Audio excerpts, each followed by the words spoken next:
بسم اللہ الرحمن الرحیم الحمدللہ والصلاة والسلام علی رسول اللہ۔ السلام علیکم ورحمۃ اللہ وبرکاتہ۔ یقیناً تمام سننے والے دیکھنے والے خیر و عافیت سے ہوں گے۔ اللہ تبارک و تعالیٰ آپ تمام مسلمانوں کو اپنی حفظ و امان میں رکھے۔ آج کی ہماری حدیث کا مفہوم مرنے والوں کی فہرست کا ملک الموت کے حوالے ہونا۔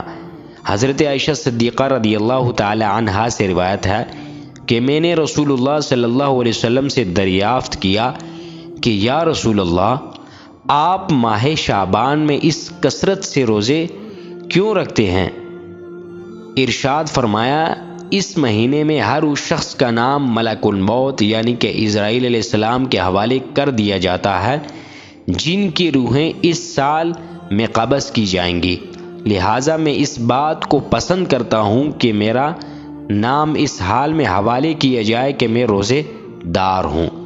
آپ علیہ الصلوۃ والسلام نے فرمایا کہ اس مہینے کے اندر ملک الموت کو جو لوگ مرتے ہیں ان کے ناموں کی فہرست اس کے حوالے کر دی جاتی ہے، تو میں اس بات کو پسند کرتا ہوں کہ میں روزہ دار ہوں کہ جب میرے مرنے والوں کی جو لسٹ ہوتی ہے ان کا نام جب ملک الموت کی بارگاہ میں پیش کیا جاتا ہے تو میں اس بات کو پسند کرتا ہوں کہ ہم اس حالت میں ہوں کہ ہمارا اس وقت روزہ ہو۔